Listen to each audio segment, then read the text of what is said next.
local for you. NBC4 at 5 starts now. Developing now, officers are combing through a crime scene in southwest Columbus after a drug search turned into a homicide investigation.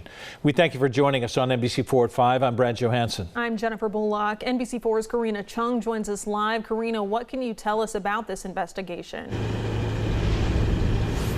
Well, Brad, Jen, it's still very much an active scene. You can see police are still here along with BCI investigating what happened here now. Sergeant James Fuqua with Columbus Police says the Franklin County Sheriff's Office called in CPD after finding a body part at a residence here along the 1800 block of Bastion Drive. Now, the Sheriff's Department was originally here to execute a drug search warrant. You can see again still a lot of cars here milling about working on this investigation. Now, police say they found multiple body parts inside of the home, which are believed to be female. They are still working to figure out if it's one victim or possibly multiple. Again, police could only say they found body parts in the residence. Now, police say there were people at home at the time of the initial search and they are in custody for questioning, but there is not a confirmed suspect at this time. Now, neighbors I spoke with off camera tell me that this is mainly condos, not a lot of renters, and it's fairly quiet here and not a lot of crime. And in terms of the victim or victim's identity, we don't have that as well. That will take some time considering the unique circumstances of the condition of the victim.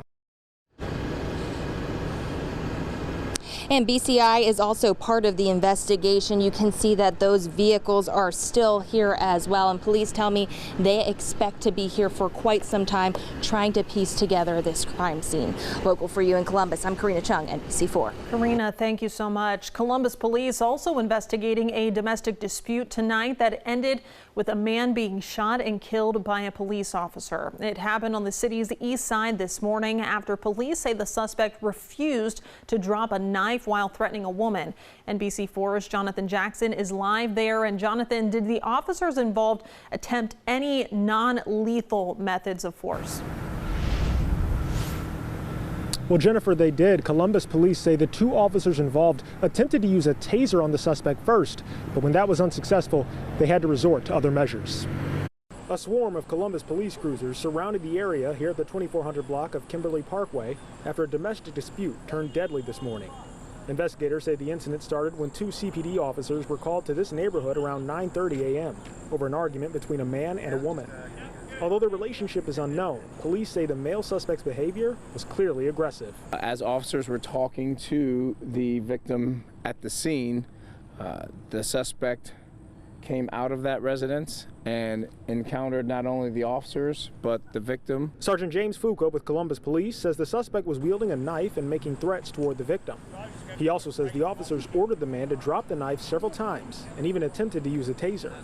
However, when the suspect approached the victim, he says one of the officers opened fire. The officers multiple times attempted to get the suspect to drop the knife. Those attempts were unsuccessful, and one officer did discharge their firearm multiple times, striking the suspect. Now, investigators say both of these officers were wearing body cams and that footage will be released after it's done being reviewed. Local for you in Columbus, I'm Jonathan Jackson, NBC4. Jonathan, thank you. Tonight, two Columbus police officers are now sitting in jail. They are charged with federal drug crimes. The officers worked as part of the division's drug cartel unit and, if convicted, could face life in prison. NBC's Dan Perlman joining us now live with the details on the investigation, which actually has been going on for months. Dan? Brad, it absolutely has, and that is outlined in the court documents right here that were just released today. The two officers whose job it is to get drugs off the street now facing charges of their own. Marco Marino and John Kochkowski are in jail. The investigation leading to the charges filed this week, beginning in January, when court documents indicate the FBI received information Marino was using his official position to engage in drug trafficking. He's accused of trying to recruit a confidential informant to traffic drugs with him while promising law enforcement protection. The U.S. Attorney's Office says Marino is also accused of intending to gain citizenship in Mexico in order to launder drug money. According to the FBI, he accepted $44,000 in cash between March and this month to protect several shipments of cocaine. The The U.S. Attorney's Office says Kaczkowski made himself available to make calls for Marino to protect those shipments, which officials say didn't actually contain cocaine, as authorities were controlling the situation. Marino is also accused of distributing nearly 7.5 kilograms of fentanyl that officials say Kaczkowski provided him. According to Kaczkowski's complaint, Marino told the FBI that Kaczkowski had told Marino if he ever spoke about any of the illegal acts between Marino and Kaczkowski, that Kaczkowski would have Marino's wife and children killed. Kaczkowski's attorney outside of the federal courthouse. He is a threat to nobody. And those accusations are nothing more than accusations which are completely untrue. Now, Police Chief Elaine Bryant today called these allegations beyond disturbing. She says both men have been relieved of their duties. And she wrote in part, "I will say it again. When my officers do what's right, I will always have their back. When they don't, they will be held accountable." Mayor Andrew Ginther said he is flat out angry, also writing, "The selfish actions of these officers jeopardized the safety of their fellow officers and the community. We will hold these officers accountable, check the abuse of power, and remain steadfast in our work to reform policing in Columbus." Now, the president of the Fraternal Order of Police also issued a statement. He said if these allegations are true, these men have no place in the FOP or with CPD. Marino is due in court tomorrow, with Kaczkowski due back in court on Friday. Local for you in Columbus, Dan Perlman, NBC4. Dan, thanks so much. You can always follow all the latest on all three of these investigations that are going on right now. You can do it at our website, NBC4i.com. Today, lawmakers held the first hearing on a bill that could ban abortions in Ohio. Senate Bill 123 would ban them if the U.S. Supreme Court would overturn Roe v. Wade. Sponsors of the bill say Ohio is a pro-life state and it's time to prepare for a possible decision by the court. At the same time, polls show that more than 50% of Ohioans believe abortion should be at least sometimes legal. Another controversial provision of the bill is no exceptions in the case of rape or incest, something one sponsor was asked about today. Does this bill protect the mother in that situation or in incest? No, it does not, because she could always take contraception. The child is a human. Its DNA is human. The hearing ended with no vote. Next steps would be proponent and opponent testimony if it's scheduled for another hearing. New coronavirus numbers today showing a slight drop in cases. There were just under 6,400 new cases reported, almost 1,000 less than yesterday. New hospitalizations also dropped today. They were at 298. Meanwhile, Ohio has achieved new vaccination milestone. Half of the state's population is now fully vaccinated. COVID is once again taking center stage at the State House. Lawmakers examining vaccinations and when someone can be asked to get one. NBC4's Adrienne Robbins is at the State House. Adrienne, there have been several bills, but today lawmakers were set to vote on a compromise. Brad, that's right. House Bill 435 was originally on the agenda for today, but it quickly became clear that neither side of the vaccine debate was happy with the legislation. Now, House Bill 435 went through the committee and was actually only introduced just yesterday. It was then fast-tracked for a vote today. After an hour-and-a-half delay, though, the bill was suddenly pulled from the floor and sent back to committee. House Bill 435 would open up the number of exemptions people can use on the COVID-19 vaccine. This would allow many people to simply claim a conscience clause to not get the vaccine. This does not include ICUs or children's hospitals. But many believe this bill did not go far enough. Others, like the Chamber of Commerce and a large group of hospitals, were quick to denounce the bill altogether today. I think that it's been fast, and I think overall it continues to do what we've been concerned about, which is undermine public health efforts in our state.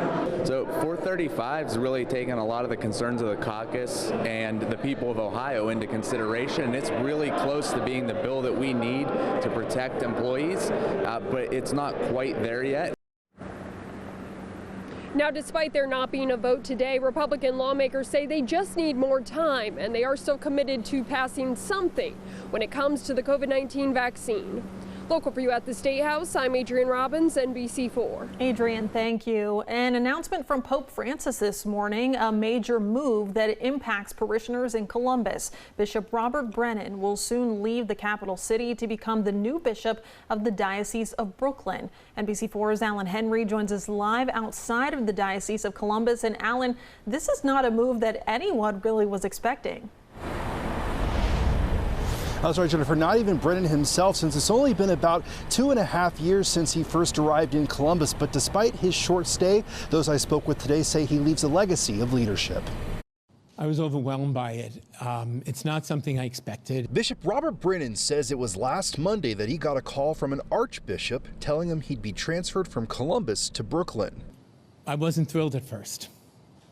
I've only been in Columbus for 2.5 years. We both know that we started a bunch of things. In fact, those who know him best say after being installed in March 2019, the bishop hit the ground running. In his first year, he visited every parish, every school, and almost every ministry in our diocese. The only reason he didn't get to everyone, COVID-19. His leadership during the pandemic could be his lasting legacy in Columbus. Having a hard time and difficulty kind of navigating the very turbulent waters of everything going on around us.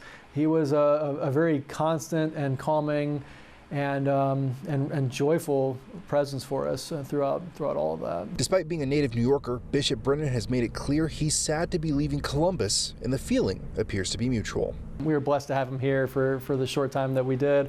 We were hoping to have him here for a lot longer, but just with his energy, with his zeal, with his pastoral heart, he's a great bishop wherever he goes. Brennan has already started the process of introducing himself to the Brooklyn community. That's where he is right now. And it is a big community, 1.2 million parishioners compared to about 200,000 here in Columbus. Local for you, Alan Henry, NBC4. On the road again as well, OSU preparing for Game 5 of the college football season. They are headed to Jersey this week, a place where many of our Buckeyes actually call home. What connection means to them? That's just ahead, Dave. And it has been a great afternoon once again today, as numbers are still down into the middle 70s right now off their daytime high. We'll see the numbers dropping into the 60s after sundown tonight, but we are going to get away from this day-to-day perfectness as we head into the weekend, as things will start to change, including rain returning. We'll track it next. Also next, bars and restaurants in the Arena District looking forward to a big boost in business tonight. How the new outdoor drinking area could affect your plans as all 3 of Columbus's pro teams play at home. Stay with us.